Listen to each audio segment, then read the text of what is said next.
अस्सलाम वालेकुम स्टूडेंट्स, मेरा नाम फ़हीम महबूब है। मैं एक ACCA मेंबर हूँ और एक मल्टीनेशनल कंपनी में फुल टाइम जॉब करता हूँ और साथ टैक्स सैप और एडवांस एक्सेल की टीचिंग भी करता हूँ। तो ये क्लासें टैक्स की मैंने इसलिए स्पेशली स्टार्ट की हैं कि दो students who are willing to do job in taxation markets, specially for ACCA students.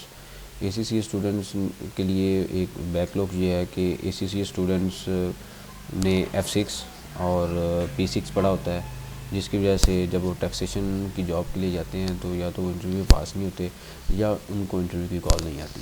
तो आजकल जो मार्केट के नॉर्म्स हैं उनमें ये है कि अगर अकाउंट्स की या जॉब आए या फाइनेंस की जॉब आए तो उसमें साथ एक क्लाउज लाजमी मेंशन होता है कि candidate must have a knowledge of sufficient knowledge of taxation and E filing. तो जिसकी वजह से जब आप जॉब के लिए अप्लाई करते हैं तो आपको या तो इंटरव्यू कॉल नहीं आती या अगर इंटरव्यू कॉल आती है तो आपको आगे शॉर्टलिस्ट नहीं किया जाता। तो उस चीज़ को ओवरकम करने के लिए ये टैक्सेशन की प्रैक्टिकल क्लासें स्टार्ट की हैं कि एटलीस्ट जब आपको इंटरव्यू की कॉल आए तो आप उस इंटरव्यू को ना सिर्फ कवर कर सकें बल्कि आप उसमें शॉर्टलिस्ट भी हों। और ये सारी चीज़ें वो होंगी जो नॉर्मली एक टैक्स का पर्सन, जो मिड लेवल टैक्स का पर्सन है, वो जो मार्केट में जाके काम करेगा, ये सारी चीज़ें वही इस क्लास में कवर होंगी जो वहाँ पे जाके आपने मार्केट में काम करना है। तो पाकिस्तान में अगर आपने जॉब करनी है तो टैक्सेशन और काउंट्स एंड टैक्सेशन, ये दोनों चीज़ें हर जॉब के साथ एक कंपलसरी चीज़ बन चुकी है। तो इस चीज़ के लिए ही भी मैंने फिर इस चीज़ को ओवरकम, इस कंस्ट्रेंट को दूर करने के लिए मैंने ये क्लासेस स्टार्ट की है।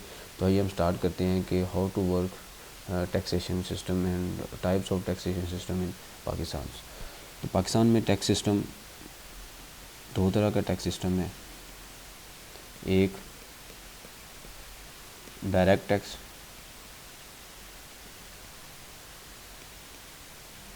दूसरा है इनडायरेक्ट टैक्स। डायरेक्ट टैक्स में आता है इनकम टैक्स,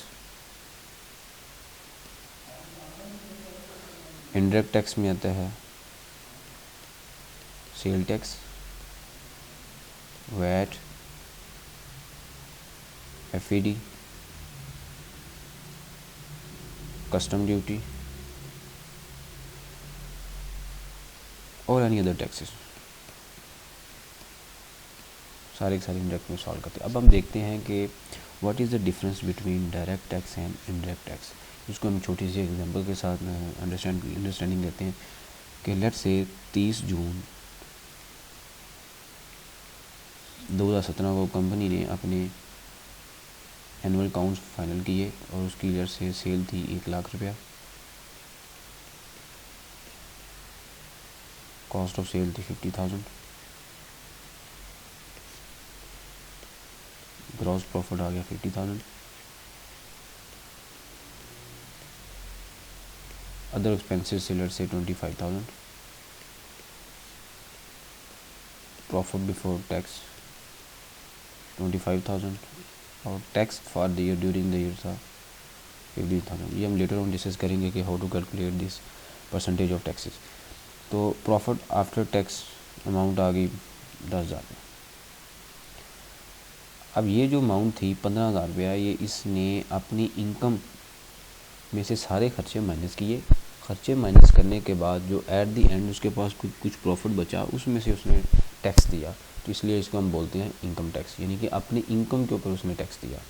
अब इसी चीज़ को, अगर इसी एग्जांपल को हम बेस बनाते हैं इनडायरेक्ट टैक्स, यानी कि ये इनकम के ऊपर जो उसने टैक्स दिया, ये टैक्स बन गया डायरेक्ट टैक्स, यानी कि इनकम टैक्स। अब इसी चीज़ को अगर हम बेस बनाते हैं तो फ़र्ज़ करें कंपनी ने, ये मिस्टर एक इंडिविजुअल है या कंपनी है, उसने यही चीज़ें सेल की। At the time of sale उसने क्या किया कि 1 लाख की चीज़ थी, उसकी प्रोडक्ट वैल्यू थी और 17% उसने GST चार्ज किया जो कि बन गया 17,000 और 1,17,000 रुपया उसने कस्टमर से रिसीव किया। जब उसने ये सेल की तो उसने अपने सिस्टम में डबल एंट्री क्या की होगी, डेबिट रिसीवेबल्स 1,17,000 से, क्रेडिट रेवेन्यू 1 लाख से, क्रेडिट सेल टैक्स 17,000 से। ठीक है। अब ये जो 1 लाख है, ये 1 लाख कौन सा है, ये वही 1 लाख है ये वाला। इसका मतलब ये हुआ कि जो उसकी इनकम है वो नेट ऑफ टैक्सेस है, यानी कि प्योर जो उसकी इनकम है उसने अपनी उस इनकम के ऊपर ये अमाउंट टैक्स दी थी, इसलिए उसको हम बोल देते हैं इनकम टैक्स। अब ये जो 17,000 है ये उसने कस्टमर से रिसीव किया और FBR को पे कर दिया, इसीलिए यानी कि इनडायरेक्टली उसने कस्टमर से रिसीव किया और FBR को पे कर दिया, तो इसलिए इसको हम बोलते हैं इनडायरेक्ट टैक्स। नॉर्मली स्टूडेंट्स का ये कॉन्सेप्ट क्लियर नहीं होते कि जी इनकम टैक्स और सेल टैक्स क्या चीज़ है। तो इस एग्जांपल से ये आपके लिए सफिशिएंट इन्फॉर्मेशन है कि जो आपने प्योरली अपनी इनकम के ऊपर टैक्स देना है उसको हम बोलते हैं इनकम टैक्स, और जो आपने एंड कंज्यूमर सॉरी कस्टमर को चार्ज करना है उसको हम बोलते हैं इनडायरेक्ट टैक्स यानी कि सेल टैक्स। अब हम मज़ीद आगे देखते हैं कि जब हम प्रॉपर क्लासें स्टार्ट करेंगे तो सबसे पहले हम जो पढ़ेंगे वो पढ़ेंगे डायरेक्ट टैक्स यानी कि इनकम टैक्स। डायरेक्ट टैक्स में सबसे पहले जो सेक्शन होगा वो सेक्शन 149 इनकम फ्रॉम सैलरी। अब ये सेक्शन क्या कहता है? अच्छा, एक और चीज़ कि जब भी कोई बंदा किसी ने भी लेट से मैंने अपने आप को टैक्स में रजिस्टर्ड करवाना है, FBR में रजिस्टर्ड करवाना है, तो मैं अपने आप को 3-4 तरह से रजिस्टर्ड करवा सकता हूँ। एक इंडिविजुअल यानी कि सैलरी इंडिविजुअल, यानी कि मैं सैलरी, आप सैलरी लेते हैं, मैं सैलरी लेता हूँ, तो अपने आप को मैं सैलरी इंडिविजुअल रजिस्टर करवा सकता हूँ कि मेरा सोर्स ऑफ इनकम सैलरी है। दूसरा है बिजनेस इंडिविजुअल,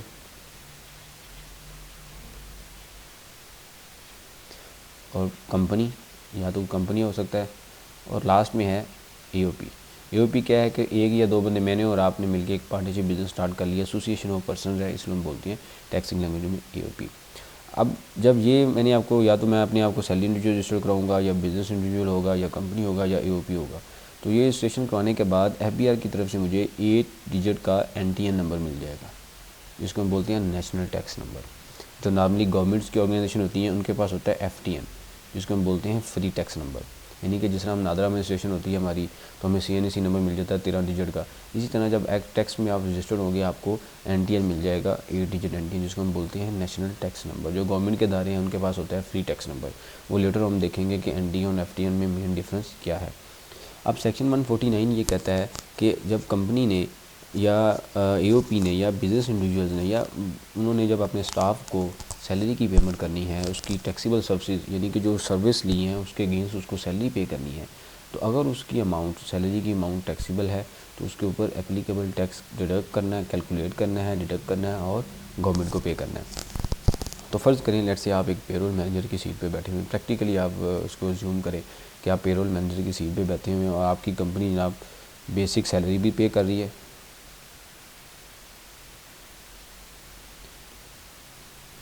बोनस भी पे कर रही है, इंसेंटिव भी दे रही है, ओवर टाइम भी दे रही है, कमीशन भी दे रही है और अदर अलाउंसेस भी हैं। ठीक है, तो अब आपने उसकी एक चीज़ याद रखें कि हर वो चीज़ जो स्टाफ को उसकी सर्विसेज, प्योरली उसकी सर्विसेज के अगेंस्ट मिल रही है, वो सारी की सारी क्या है, टैक्सीबल। यानी कि अगर अर्ज्यूम करते हैं कि सब कुछ ऐड करने के बाद उसकी पर मंथ जो सैलरी बनती है वो बनती है 1 लाख रुपया। अब सैलरी के केस में अगर किसी बंदे की सैलरी, एनुअल सैलरी 4 लाख या इससे 4 लाख से लेस देन और इक्वल टू 4 लाख है, तो उसके ऊपर 0% टैक्स है, यानी कि वो एग्जम्प्ट है। अगर हम इसको 4 लाख को डिवाइड करें 12 से, तो ये पर मंथ अमाउंट बनती है 33,333 अप्रोक्सीमेट, यानी कि किसी बंदे की अगर सैलरी 33,333 तक या इससे कम है मंथली, तो उसके ऊपर कोई टैक्स नहीं है। इसके ऊपर जितनी सैलरी होंगी वो स्लैब रेट हैं, वो हम लेटर ऑन डिस्कस करेंगे जब प्रॉपर क्लासेस में कि वो स्लैब रेट क्या है, उसके अकॉर्डिंगली हमने टैक्स कैलकुलेट करना है। तो हम अज्यूम करते हैं कि 1 लाख सैलरी के ऊपर जो पर मंथ टैक्स बनता है वो बनता है 10,000 रुपया, तो ये 90,000 आपने उसको पर मंथ पे करना है। तो कैलकुलेशन करने के बाद अगला काम होता है कि सिस्टम में आपने डबल एंट्री करनी, क्योंकि नॉर्मली जो स्टूडेंट्स हैं उनको, फ्रेश स्टूडेंट्स हैं या ह्यूमन जिनका कुछ एक्सपीरियंस भी है, तो उनकी डबल एंट्री भी थोड़ी वीक है। तो इस क्लास टैक्स की क्लासों के साथ साथ हर एक सेक्शन में हर एक एंट्री के बाद हम डबल एंट्री भी डिस्कस करेंगे। तो हम ये अब डबल एंट्री आप कैलकुलेशन किया आपने, अब अपने सिस्टम में रिकॉर्ड करना है, तो उसकी डबल एंट्री क्या करेंगे, डेबिट सैलरी एक्सपेंस 1 लाख से, credit with holding tax 10,000, credit bank 90,000। यानी कि हमने ग्रॉस अमाउंट से सैलरी बुक की 10,000 रुपये। ये जो अमाउंट है ये हमने FBR को पे करनी है, गवर्नमेंट को पे करनी है। ये हम सीखेंगे ई फाइलिंग के through, how to file this amount, जिसको हम बोलते हैं ई फाइलिंग। यानी कि ये हम जब प्रॉपर ई फाइलिंग की क्लासें लेंगे तो उसमें प्रैक्टिकली हम देखेंगे कि कैसे चालान बनाना है और गवर्नमेंट को कैसे अमाउंट पे करनी है। अब ये आपने अमाउंट कैलकुलेट कर ली, उसका टैक्स था 10,000 रुपये, आपने उसका डिडक्ट करके अमाउंट पे कर दी। लेकिन सिचुएशन ये है कि जब जहाँ पे आपके पास हर महीने से अगर सैलरी वेरिएबल हो, यानी कि किसी माह में इंसेंटिव मिला है, किसी माह में ओवर टाइम मिला है, तो ये जो अमाउंट है ये तो एनुअल अमाउंट है और एक्चुअल में जो स्टाफ को ट्रांसफ़र होनी है उसके ऊपर टैक्स की कैलकुलेशन है। ये अमाउंट तो फिक्स नहीं हो सकता अगले महीने 1,10,000 हो जाए या 90,000 हो जाए, तो फिर हर महीने आपको ये अमाउंट रिवाइज कैलकुलेट करनी पड़ेगी। तो इसका मतलब ये है कि जब आपके पास स्टाफ ज़्यादा हो, 100 या 100 200 या 300 पर्सन आपके पास हों, स्टाफ मेंबर्स हों, तो आप हर महीने उसकी कैलकुलेशन करेंगे, उसको असेस करेंगे, तो आपका टाइम कंज्यूमिंग काम भी है, हार्ड वर्किंग भी है और इसमें मैनुअल काम में गलती के चांस भी है। तो इसके लिए फिर मैंने हर सेक्शन के साथ स्टूडेंट्स के लिए एक फ़ाइल बनाई हुई है एक्सेल की, जिसके अंदर फार्मूले लगे होंगे। आपने जस्ट फाइनेंशियल अमाउंट यानी कि सैलरी की अमाउंट फेंकनी है, वो खुद ब खुद आपको टैक्स कैलकुलेट करके दे देगा। अगर ये एक्सेल की फ़ाइल मैं ओपन करता हूँ आपके सामने, तो यहाँ पे अगर आप देखें तो ये एक एम्प्लॉइज़ का नाम है, उसकी डेजिग्नेशन ये है, उसका डिपार्टमेंट ये है, उसकी साइट फ्लैट से लाहौर का है वो, ये सारी चीज़ें कंपनी की अपनी इंटरनल इन्फॉर्मेशन हो सकती हैं। हम ज्यूम करते हैं कि उसकी टैक्स ईयर यानी कि ये पूरे साल की जो सैलरी है ना वो 1 लाख पर मंथ सैलरी थी और उसको मल्टीप्लाई 12 से किया तो 12 लाख सैलरी आ गई। यानी कि जब भी हमने टैक्स की कैलकुलेशन करनी है तो वो एनुअल टैक्स की बेस पे करना है। तो उसके बाद हम इसका बोनस था, बोनस देखते हैं वो कोई नहीं है, अज्यूम करते हैं। मेडिकल अलाउंस भी अभी हम अज्यूम करते हैं क्योंकि ये लेटर ऑन पूरे सेक्शन जब पढ़ेंगे फिर हम डिस्कस करेंगे। तो हम ये अज्यूम करते हैं कि उसकी सैलरी है 1.2 मिलियन। तो अगर इसकी सैलरी, अब अगला स्टेप ये आता है क्या ये इसकी जो एनुअल सैलरी है वो टैक्सीबल है कि BTL है। टैक्सीबल से मुराद ये है कि अगर 4 लाख से ऊपर है तो टैक्सीबल, अगर BTL से मुराद ये है कि अगर 4 लाख से कम है तो BTL है, यानी कि बिलो टैक्सीबल लिमिट है, यानी कि टैक्स की टर्म्स आई हैं टैक्सीबल और टैक्सीबल BTL। अब ये उसने उस सैलरी के अकॉर्डिंगली टैक्स की स्लैब उठा ली कि ये इस स्लैब में फॉल करता है। यहाँ पे फार्मूला लगा हुआ है, उसने स्लैब नंबर 4 उठा ली कि ये इस स्लैब में फॉल करता है और उसकी स्लैब स्टार्ट हो रही है 7,50,000 से 14 लाख तक और इसकी टोटल जो टैक्स लाइबिलिटी बनती है वो बनती है 59,500, यानी कि टोटल जो पूरे साल की लाइबिलिटी है उसकी ये बनती है। तो अब अगला काम ये आता है कि आपने इसकी डिडक्शन करनी है, तो आप इसकी टोटल लाइबिलिटी को नंबर ऑफ़ मंथ पे डिवाइड कर देंगे तो पर मंथ इक्वल अमाउंट यानी कि 4958 उसकी सैलरी में से डिडक्ट होता रहेगा। अब हम आते हैं कि फ़र्ज़ करें अगले महीने जाके आपको पता चला कि इसको 20,000 रुपये इंसेंटिव मिल गया है, तो अब आपको दोबारा कैलकुलेशन करने की ज़रूरत नहीं है, आपने जस्ट इंसेंटिव की अमाउंट लिखनी है। और यहाँ पे अगर आप आएँ तो 59 से बढ़ के वो 61,500 पे आ गया। यानी कि आपका जो काम है वो मैनुअल ख़त्म हो जाएगा, ऑटोमेशन में आप आ जाएंगे, जस्ट आपने फाइनेंशियल फेंकना है, टैक्स खुद ब खुद कैलकुलेट हो जाएगा। तो इसी तरह हर सेक्शन के साथ जहाँ पे बल्क डाटा हो। और इसका दूसरा फ़ायदा ये है कि जब कल को डिपार्टमेंट FBR की तरफ से कोई नोटिस आपको आता है कि सैलरी रजिस्टर दें, आपने सैलरी टैक्स की कैसे कैलकुलेशन की है, तो आपको दोबारा वर्किंग करने की ज़रूरत नहीं होगी। आपने जस्ट इस फाइल के प्रिंट लेने हैं और गवर्नमेंट को दे देने, यानी कि ये बिल्कुल एंड जिस तरह के एक एंड लेवल पे गवर्नमेंट आपसे डिमांड करेगी उसी लेवल पे आपने स्टार्ट से काम करना है। तो दोबारा हम उसी चीज़ पे आते हैं कि दोबारा इसको मैं ओवरव्यू देता हूँ कि जो हम क्लासें स्टार्ट करेंगे उसमें सबसे पहले हम कैलकुलेशन करेंगे कि ये अमाउंट कैसे कैलकुलेट हुई। उसके बाद हम इसकी डबल एंट्री करेंगे, सिस्टम में डबल एंट्री कैसे हुई। तीसरा स्टेप ये है कि फिर हम देखेंगे कि अगर आपके पास बल्क डाटा है तो फिर उसको हमने कैसे कैलकुलेट करना है। और आखिरी स्टेप जो होगा वो हम देखेंगे कि FBR के अंदर इसकी हमने ई फाइलिंग कैसे करनी है। ठीक है, यानी कि सबसे पहले कैलकुलेशन, रिकॉर्डिंग, अगर बल्क डाटा है तो उसको कैसे हैंडल करना है, और आखिरी स्टेप है ई फाइलिंग। तो सारे जितने भी सेक्शंस हैं जो ऐड में मेंशन हैं वो सारे सेक्शन हम इनकम टैक्स और सेल टैक्स के कवर करेंगे। और प्रैक्टिकल चीज़ें हैं, ये जो चीज़ें मैं आपको बताऊंगा ये सारी प्रैक्टिकल और एज़ पर इंडस्ट्री चल रही है, यानी कि जो 5-6 साल का मेरा प्रैक्टिकल एक्सपीरियंस है वही आपसे मैं शेयर करूँगा कि जो एज़ पर इंडस्ट्री नॉर्म्स, जो एज़ पर इंडस्ट्री प्रैक्टिस जो चीज़ें चल रही हैं उसमें क्या क्या चीज़ें आपको फेस करनी पड़ सकती हैं। और सबसे एंड पे ये होगा कि हम इसमें एडिशनल चीज़ें ये सीखेंगे कि प्रोडक्ट कॉस्टिंग टैक्स के साथ कैसे होती है, क्योंकि इंपोर्ट के सेक्शन में हमने कवर करने हैं। प्रोडक्ट कॉस्टिंग टैक्स के साथ हम कैसे करेंगे और विदाउट टैक्स कैसे करेंगे, यानी कि आपका कॉस्टिंग का पोर्शन भी इसमें कवर होगा। ई फाइलिंग में सेल टैक्स रिटर्न भी फाइल होगी और इंडिविजुअल्स की इनकम टैक्स रिटर्न भी फाइल होगी। इसके अलावा भी होल्डिंग स्टेटमेंट फाइल करने भी आएंगे। अगर आपको इसमें प्रॉपर आपने क्लासें लेनी है तो आप मुझे इस ऐड के ऊपर जो नंबर व्हाट्सएप नंबर मेंशन है उस पर आप मुझे व्हाट्सएप कर सकते हैं। और अगर आपने लाइव डेमो लेना है या कोई आपको क्वेश्चन है, कोई क्वेरीज़ है, तो आप मुझे इनबॉक्स कर सकते हैं, मुझे कॉल कर सकते हैं, डिस्कस कर सकते हैं। और ये क्लासें इंटरव्यूज़ भी हैं और in the form of group भी हैं। और नॉर्मली इनके जो क्लासेस के जो क्लास के टाइम्स हैं वो 8:30 PM से 11:30 PM इवनिंग में है। और सैटरडे संडे एनी टाइम जब student depend on availability of students. तो ग्रुप में भी हैं और इंडिविजुअल क्लासेस भी हैं।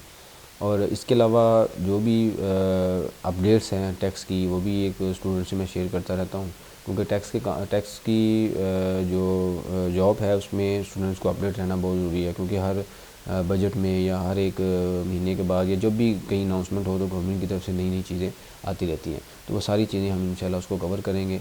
और अगर आप इस चीज़ में इंटरेस्टेड हैं तो आप मुझे इनबॉक्स कर सकते हैं। मेरा स्काइप ID भी वहाँ पे मेंशन है, फ़हीम888 फॉर मोर डिटेल। अगर लाइव डेमो या कोई क्वेश्चन है तो आप उसमें डिस्कस कर सकते हैं। Thank you very much.